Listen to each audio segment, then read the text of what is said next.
¿Qué tal, doctora? Mi nombre es Leonardo Muñoz Prado, pertenezco a la Unidad Académica de Odontología de la Universidad Autónoma de Zacatecas, del segundo semestre, Grupo A. A continuación, le voy a hablar sobre el tejido sanguíneo. Primero que nada, ¿qué es el tejido sanguíneo? El tejido sanguíneo es aquel encargado de transportar oxígeno y nutrientes, como a su vez encargado de recolectar los desechos de este mismo. El tejido sanguíneo consta de una matriz amorfa y distintos grupos de células que a continuación les hablaré de ellos. La primera célula sobre la cual les voy a hablar son los eosinófilos. Los eosinófilos miden de 10 a 12 micrómetros, tienen múltiples lobulaciones en su núcleo y se activan cuando tienen relaciones alérgicas. Su función es intervenir en la defensa contra infecciones de gusanos o parásitos. La segunda célula sobre la cual les voy a hablar son los basófilos, que son los leucocitos menos abundantes. Miden aproximadamente de 8 a 10 micrómetros. Su núcleo es lobulado, escondido entre los gránulos. Es un tipo de glóbulo blanco y su presencia se relaciona con acciones de hipersensibilidad y anafilaxia. Su función es liberar enzimas durante las reacciones alérgicas y el asma. La tercera célula sobre la cual les voy a hablar son los neutrófilos, que además son los leucocitos más abundantes y granulocitos más comunes. También son células móviles que dejan la circulación para buscar el agente extraño y convertirlo, puesto que son fagocitos activos. Su función es ayudar a combatir las infecciones que ingieren los organismos y segregan enzimas para que así las destruyan. La cuarta célula sobre la cual les voy a hablar son los eritrocitos. Los eritrocitos no tienen ni núcleo ni organulos. Su estructura es homogénea. Tiene forma de disco bicóncavo. Además, es una bolsa de membrana plasmática con una solución del 30% de hemoglobina. Su función principal es transportar el oxígeno desde los pulmones a todos los tejidos del cuerpo. La quinta célula sobre la cual les voy a hablar son los monocitos. Son un tipo de glóbulos blancos. Son los leucocitos de mayor tamaño y representan del 2 al 8% de los leucocitos en sangre. Su función es luchar contra determinadas infecciones y ayudar a los leucocitos restantes a eliminar los leucocitos dañados y eliminarlos. La célula sobre la cual les voy a hablar son los linfocitos. Es un tipo de glóbulo blanco, es el leucocito de menor tamaño. Esta célula se encuentra principalmente en el tejido sanguíneo y en el tejido linfático. Puede ser de tipo B, T o NK, es decir, natural killer. Su principal función es ayudar a la defensa contra los gérmenes extraños mediante la secreción de anticuerpos.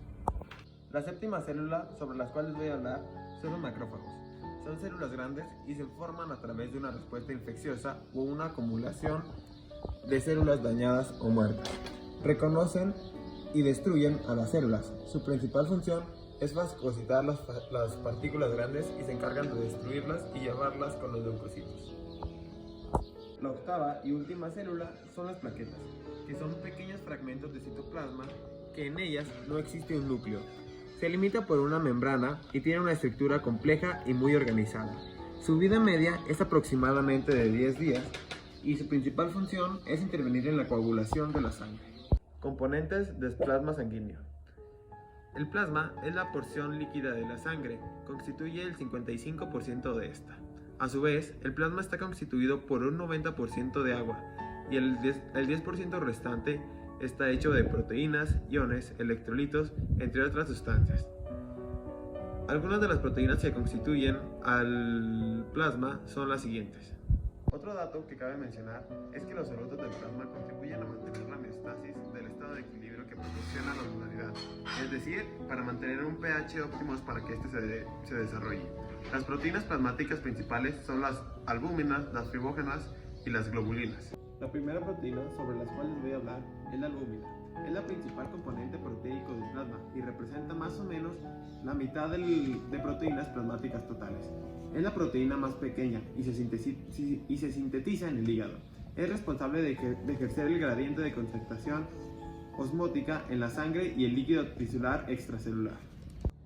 Esta importante presión osmótica en la pared de los vasos sanguíneos llamada presión coleidosmótica mantiene la porción correcta del volumen sanguíneo con respecto al volumen de la presión tisular. La albúmina también actúa como proteína transportadora, como de hormonas, en el caso de la tiroxina, metabolitos y fármacos como barbitúricos.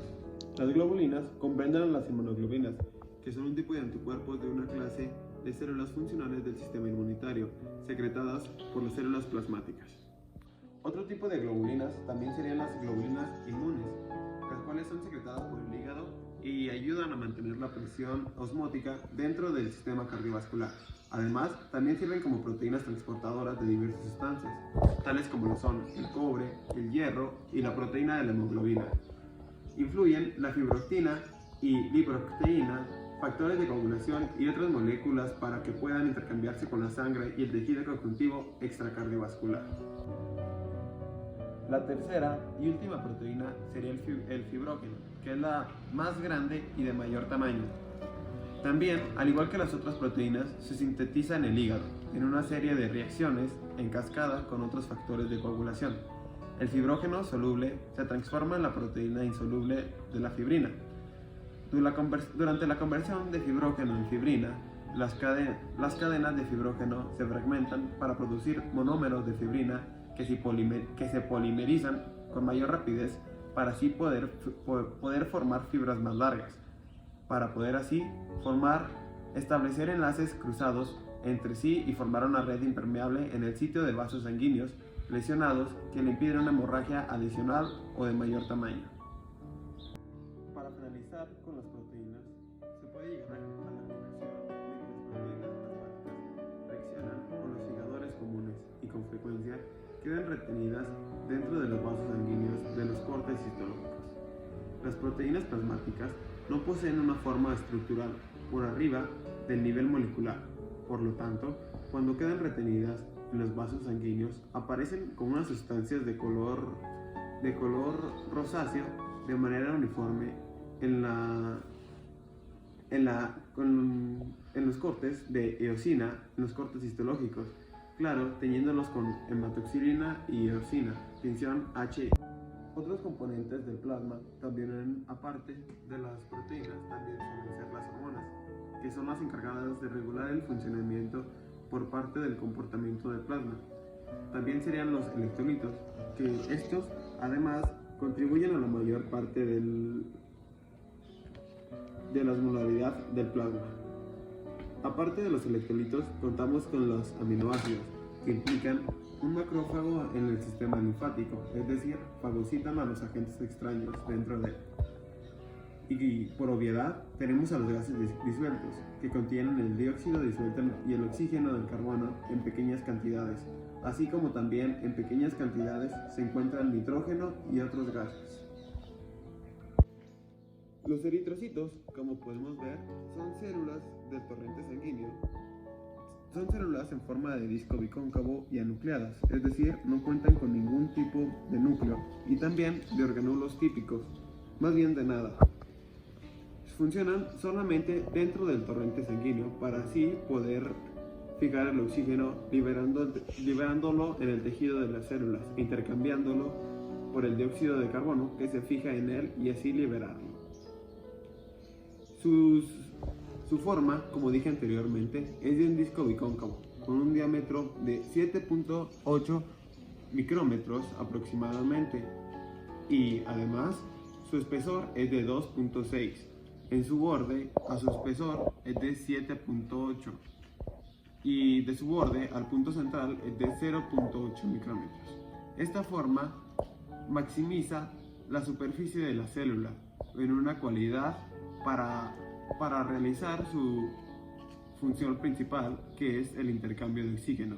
La vida media o aproximada de un eritrocito es de aproximadamente 120 días. Los eritrocitos, como podemos ver, son células del torrente sanguíneo. Son células en forma de disco bicóncavo y anucleadas, es decir, no cuentan con ningún tipo de núcleo y también de organulos típicos, más bien de nada. Funcionan solamente dentro del torrente sanguíneo para así poder fijar el oxígeno liberándolo en el tejido de las células, intercambiándolo por el dióxido de carbono que se fija en él y así liberarlo. Su forma, como dije anteriormente, es de un disco bicóncavo, con un diámetro de 7.8 micrómetros aproximadamente, y además su espesor es de 2.6. en su borde a su espesor es de 7.8 y de su borde al punto central es de 0.8 micrómetros. Esta forma maximiza la superficie de la célula en una cualidad para realizar su función principal, que es el intercambio de oxígeno. La vida media o aproximada de un eritrocito es de aproximadamente 120 días.